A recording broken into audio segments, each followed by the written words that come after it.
Assalamualaikum warahmatullahi wabarakatuh. Alhamdulillahirabbil alamin wa bihi nasta'inu ala umurid dunya waddin. Nusalli wa nusallimu ala rasulihil amin sayyidina wa habibina Muhammadin wa ala alihi wa sahbihi ajma'in, amma ba'du. Ayuhan netizen, dimanapun kalian berada, kami doakan semoga kita semua selalu dalam lindungan Allah, dalam bimbingan Allah subhanahu wa ta'ala. Amin ya rabbal alamin. Pada kesempatan kali ini kami ingin membicarakan Ustadz Nuruddin hafizahullahu ta'ala wa ta'ala umrah, amin ya rabbal alamin. Kepada Ustadz Nuruddin, kami mengajak Anda untuk berdiskusi tentang masalah akidah, keyakinan kepada Allah subhanahu wa ta'ala. Maka saya mengajak Anda berdiskusi, tapi bukan dengan saya, tetapi dengan guru saya.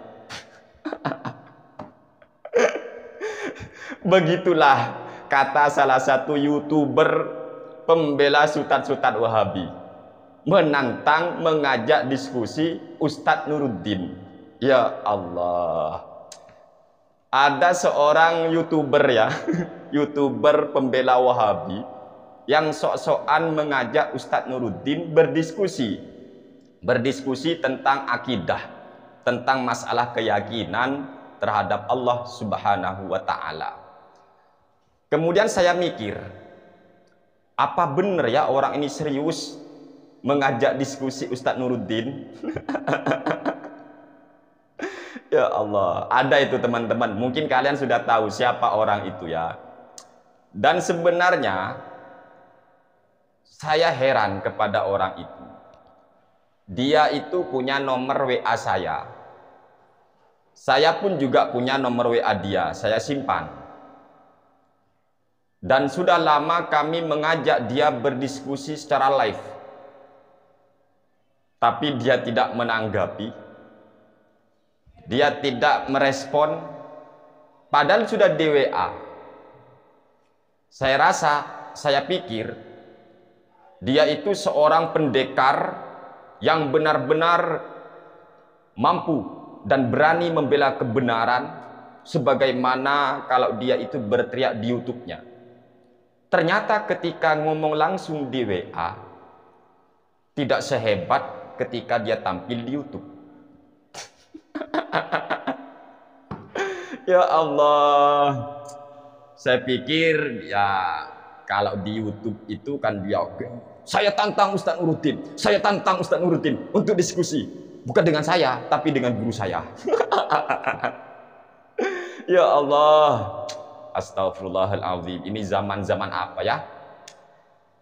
Ya Allah, orang itu kan keberatan ketika Ustadz Nuruddin menyatakan Allah itu tidak butuh tempat, Allah tidak berada di sebuah tempat, Allah tidak diliputi oleh tempat atau dimensi ruang dan waktu. Tidak, itu kata Ustadz Nuruddin.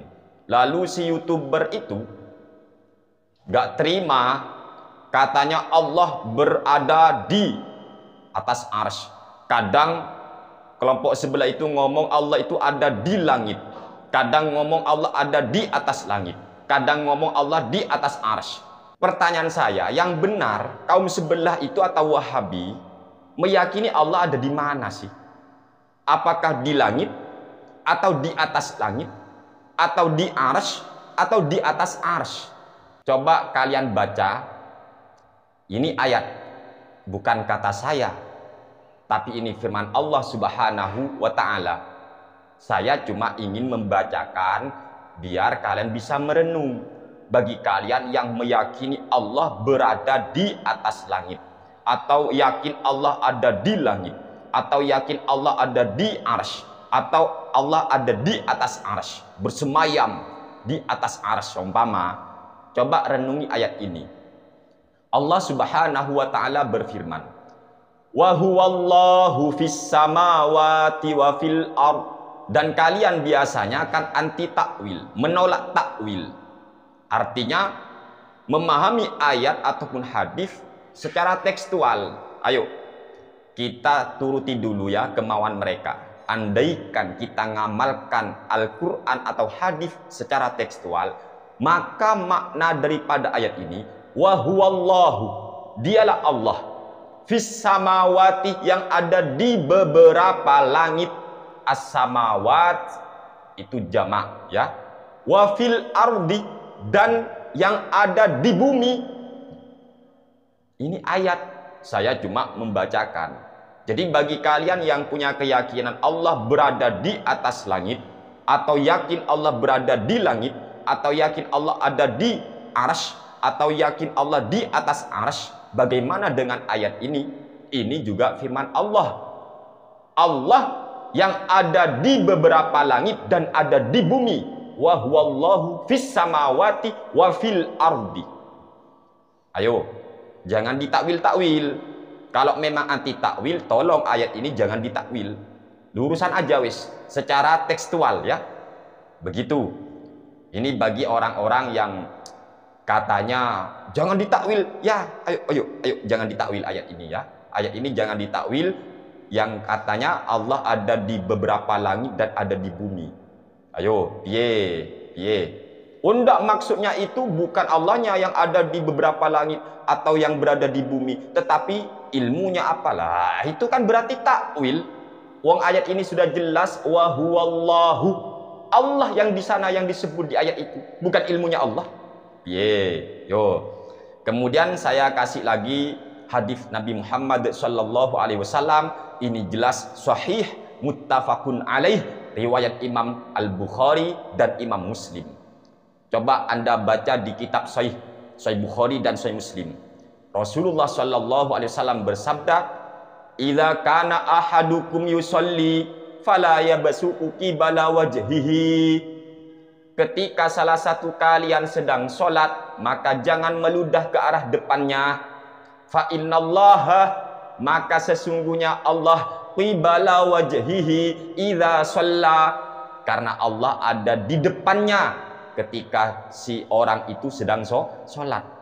Hadis ini jelas riwayat Imam Bukhari Muslim. Ketika kita sedang sholat, jangan meludah ke depan, karena Allah ada di arah depan. Gimana?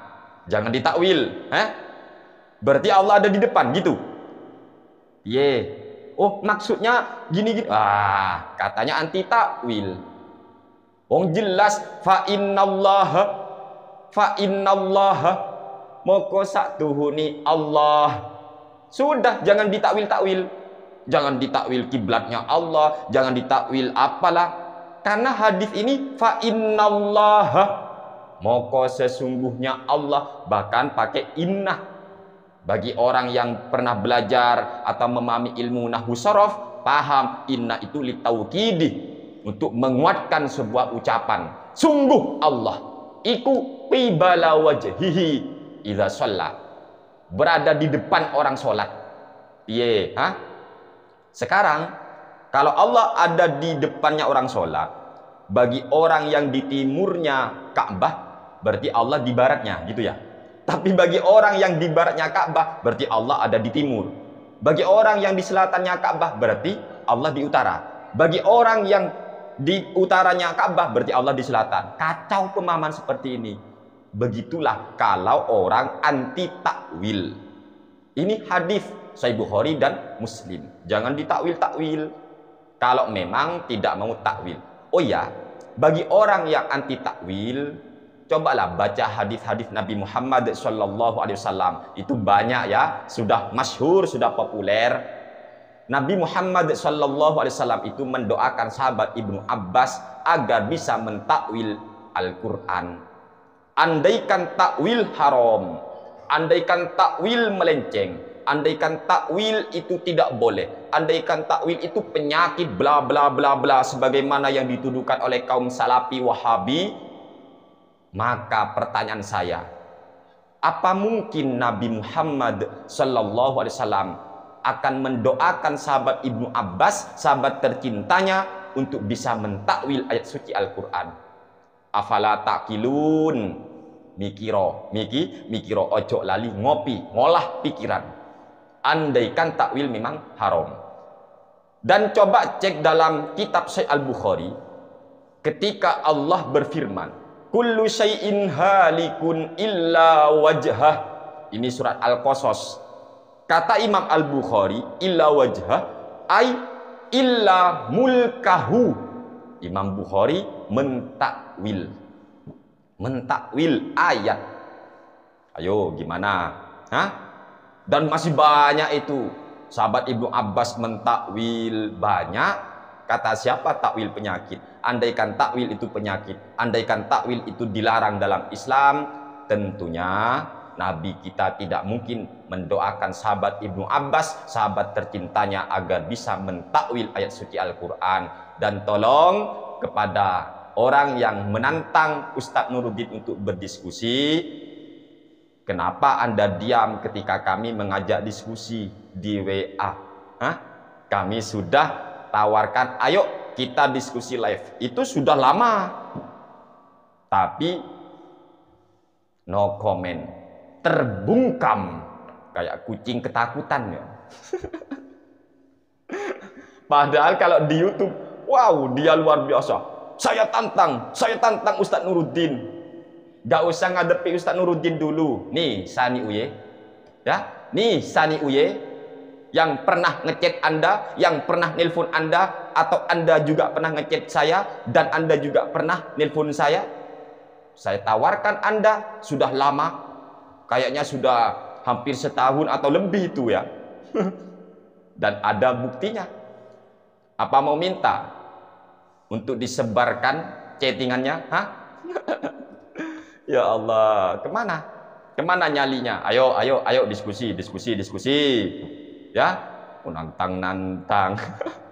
Sudah PR buat Anda ya, bagi orang-orang yang apa itu, yakin Allah di atas, ada di atas langit, ada di atas arsy. Sebenarnya Allah di atas langit atau di atas arsy? Atau di langit atau di arsy?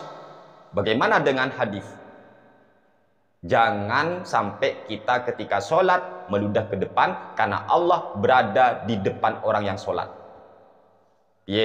Atau bagaimana dengan ayat wa huwallahu fis samawati wa fil ardi, dialah Allah yang berada di beberapa langit dan berada di bumi. Itu PR bagi kalian yang sok-sokan, sok nantang Ustadz Nuruddin tentang masalah akidah. Sudah urus dulu itu ya, beberapa ayat ataupun hadis Nabi Muhammad sallallahu alaihi wasallam. Dan untuk masalah akidah saya sudah jelaskan di video kami yang sebelumnya ya.